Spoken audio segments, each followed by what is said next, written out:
So you telling me in the next 10 years, I have tenants paying down my mortgage, I'm getting this equity, and I have a shelter over my head? I cannot beat this deal.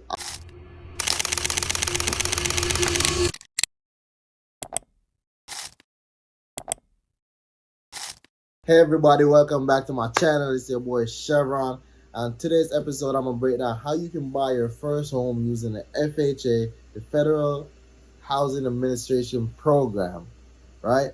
Even though you might not have a ton of money or a little credit score, I'm gonna show you how you can maximize the FHA to be a part of your strategy.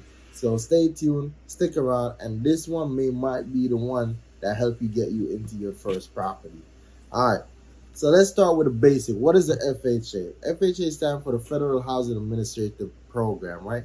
Basically what it is basically saying, yo, the government is saying this is a back loan, and no matter the price of the property, you only need to put on 3.5% off the property value. So if that property is 50,000, 100,000, 200,000, 500, whatever it may be, once you have the income, only thing you have to do is put out 3.5% of that property value.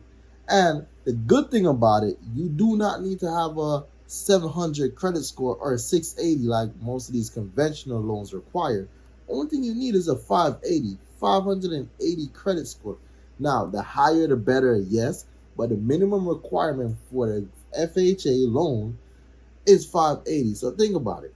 Yo, 3.5% down payment with a 580 credit score, yo, you cannot beat that deal for a first-time home buyer. You get me? A lot of time people got things going on in life, their credit get hit or whatever, but the FHA is saying like, yo, 580, 3.5% down payment, we can get you into this property. Basically, that's what they're saying, right? So a lot of people ask me, yo, Chevron, how I end up getting into real estate, or why I chose to buy my first property. So growing up,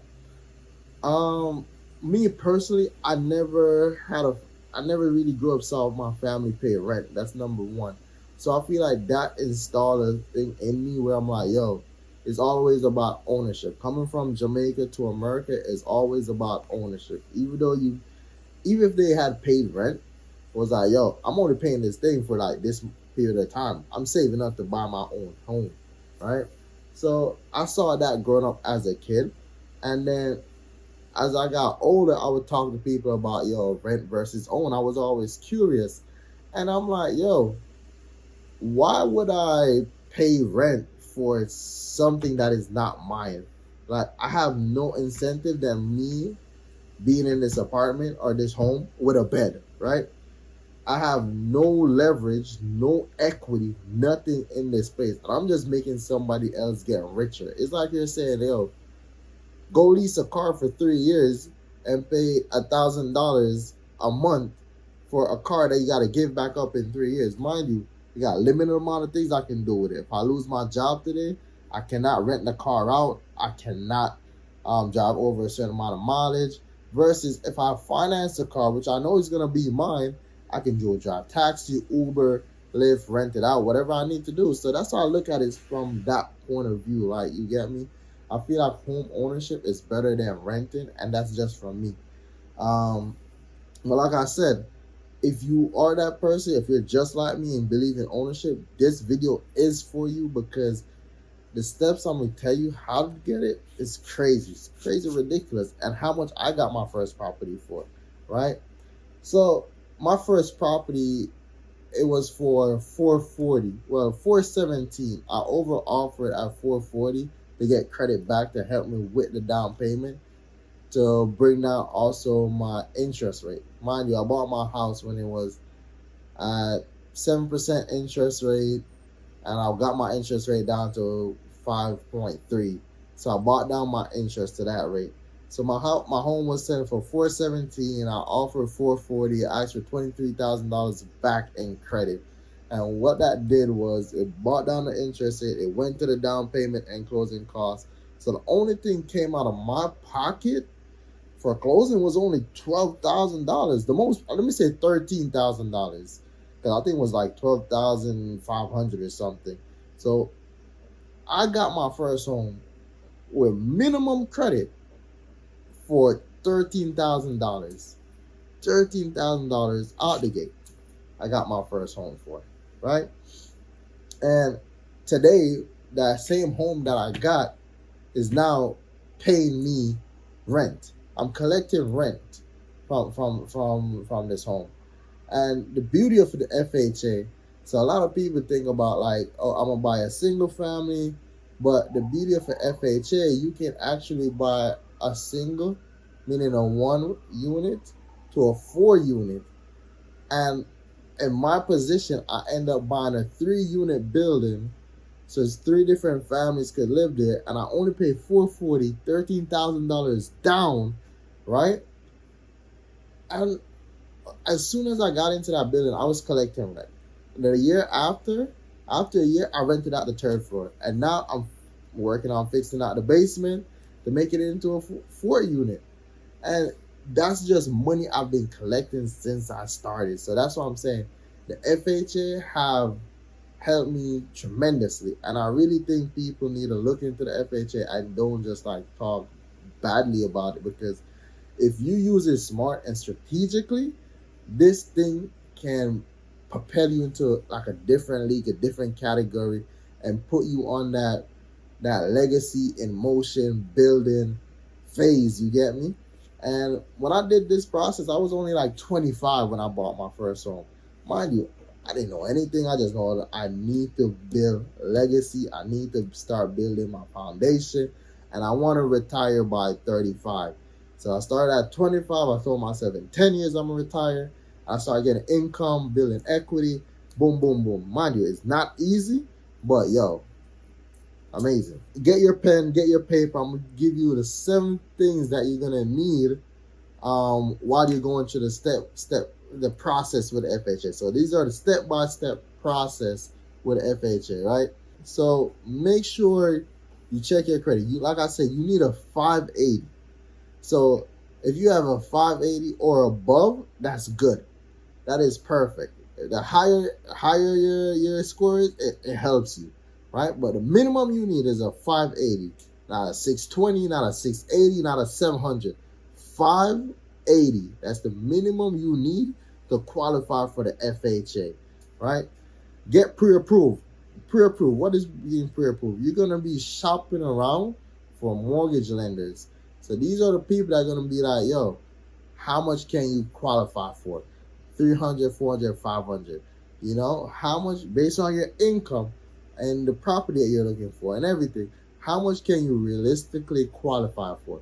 And do not sleep on these lenders. Shop around. Don't talk to 100 of them until you get the one that's willing to work with you and the one that you can work with, right? Find a real estate agent. Don't just go to your aunt that's just got a real estate license, or a cousin, or whoever you know. Go to a qualified realtor that know what he or she is doing, because these people are the ones writing the contract for you. Mind you, this is your first home. You don't know the process, right? So you need somebody that could walk you through the process, teach you the process, so you can learn as you go and know what you're doing. So if you get somebody new that never done anything, never bought a home for themselves, never did anything for anybody, what are they going to teach you? They're going to just give you a generic thing and like a one shoe fit all, and that might come back and bite you. I know we say, yo, we want to help out our family or friends, but remember, you're the one that's going to be stuck with this mortgage payment every month. So you want to make this thing as seamless, as strategize this thing as best as possible, right? So once you get all of these things going, you got your 580 credit score, you check your credit, you got your pre-approval letter, which you're gonna be sending to your real estate agent. You got your trusted realtor that you trust and you vetted yourself, right? Or somebody recommend this person. You're gonna then start shopping around for a house. So this is the most exciting, nerve-wracking, the most emotional part for my process. I was so emotional because I'm like, yo, every house I saw, I just want to buy it. I'm like, yo, this work, that work. But it's up to also your realtor to be like, yo, I don't think that one is good for you. There's a better one over here. And based on what you're looking for, this might be it, right? Because we're so excited in that moment, so we need somebody to keep us grounded and level. That's why I said a good realtor, you need one to be in your corner, because you know they make commissions, so they be like, oh, okay, if you want that, let's go do it. But a good one be like, yo, I think that's over the asking price. I think this is a better deal. Let me negotiate this for you. So I'd rather have a trusted realtor than somebody that's looking for a commission. Okay, so you find this home, you've been searching, right? You're going to make an offer. You're going to drop that contract, make an offer, and then, boom, you're going to negotiate those closing costs and everything. And then it's time for inspection and appraisal. Now, these are the fees that you got to pay out of your pocket, and it depends on your area, right? So I did my properties in Chicago. My cost might be different than somebody in New York, Florida, but these, just know that you're going to pay these out of your pocket. You can pay them with a credit card. You can pay them with a debit card. It coming out of your pocket, so it doesn't matter how you want to pay, right? Close the deal, you sign a paper, boom, you're officially a home owner. So you got your first property now. These are the tips that you should know when you add in the FHA to your book of strategy, right? It's going to have a PMI. And what is a PMI? That's just a mortgage insurance, an extra insurance that you're going to be paying on your mortgage. Is it going to make your mortgage go up? Definitely. How much? Probably $100-$200. Do I feel like it's a good deal? To me, it is, because like I said, a 580 credit score, and I came out of pocket with only $13,000 on a 3-unit building that I'm renting out for $1,700 a pop, right? So I'm getting money. I feel like it worked out for me, and I raise my rent every year. Every year I raise my rent. I had that building for 2 years, and I bought the next property down in Florida, and then I'm looking to buy 2 more buildings again this year, right? So I use the FHA, and that just pushed me forward into just a different league where I became an investor, a flipper. Like, it's crazy. It's just one of those programs, right? Just know that not every property is gonna be qualified. So tips that you should know, not because you see a property automatically it's gonna qualify, because what if that property need a roof or plumbing or something, or something? You might fail the FHA requirements, so it's not gonna qualify. But also, it's in your best interest, right? Because look, you don't want to buy a lemon, something that is gonna, you gotta put more money into it than you didn't expect, right? You're gonna be more upset. And you can use down payment assistance programs or grants. So this is one of the best things. Because sometimes your city or the state that you're living in is giving away grants or just a down payment assistance. So it's based, to me, it's free money, because you're saying, I'm gonna, and mind you, most people do live in their property for 5 years, 10 years, 15 years. So if you're one of those persons that's, yo, I'm gonna be here for a while, most of these grants will be like, some of them, oh, there's no requirement up to 6 months. Some of them, you gotta live in a property for 5, 10 years. And it just be like, yo, we'll give you this money as a assistant to help you buy your first home. To me, that, I think it's good. It's a good deal. But you gotta do your own calculation, draw your own strategy, and see if it makes sense. But hey, to me, free money always makes sense to me. I never refuse free money. And mind you, first time, the FHA isn't just for first time home buyers. It's for anybody that can qualify. So even if you have a home already, you can still qualify for the FHA. It just depends on if you meet that specific criteria and requirements, right? All right, so I got this question asked a lot of time. Was it worth it? Was the process scary? Absolutely, it's gonna be mad scary. You feel me? You're gonna be like, yo, what if this thing don't actually work? What's gonna happen? You get me? In my head, I'm like, yo, if this thing don't work, I'm selling this thing. You get me? I'm selling this building. I'm out the game. I'm selling it. But it's just like life. If the thing don't work, you gotta get up and figure it out and make the thing work, right? So I look at it from that perspective. I'm like, yo, can my income afford a mortgage? Sure. I'm gonna make it work. My back is against this wall. This thing is gonna work, right? Regardless if it's not going in my direction, I'm gonna force it back into my direction. Was it worth it when I got into real estate at 25 by becoming a homeowner / landlord? Absolutely, 100%, absolutely. it gave me a sense of stability and freedom. Stability in the sense where it's like I know my building is giving me money. If I get fired from my job, or if I get disabled or something, I know I got an income producing asset over there, or I got a roof over my head, or it just gives me that stability and comfort knowing that if anything happens, I can use that building or that home I have to produce something for me. Whether that's a single family, a duplex, or a triplex, I can rent out rooms. I can turn that thing to an Airbnb. I can fix up the basement. There's many things I can do, and use that to help me survive if I was in a place. So it gives me that sense of stability where I know I'm gonna make it. Freedom. It gives me also the sense where, oh snap, if I buy more of these, I know in the next couple of years I can replace my active income. I can be on a beach drinking pina coladas. I can be the bum I want to be. So home ownership gave me that mindset where I'm like, oh snap, I can be the landlord that's getting rich from people paying me. And I'd rather get rich that way than be the person complaining about how, oh, I'm making my landlord richer. I'd rather be the landlord they complain about while I'm on the beach in Malibu or somewhere. So it gave me that stability and freedom.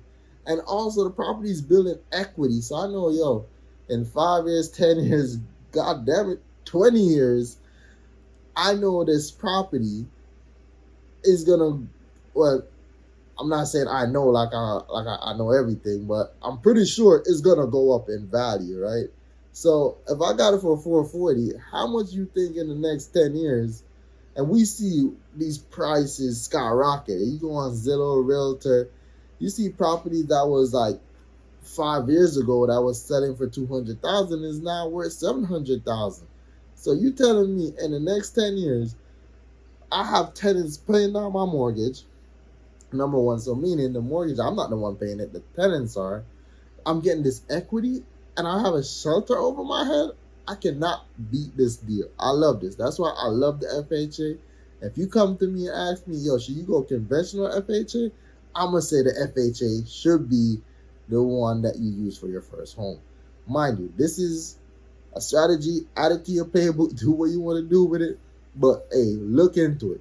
That's all I really got, man. So if you got no questions for me or anything you want to ask, just drop in the comments. Once I see it, I'll respond to it.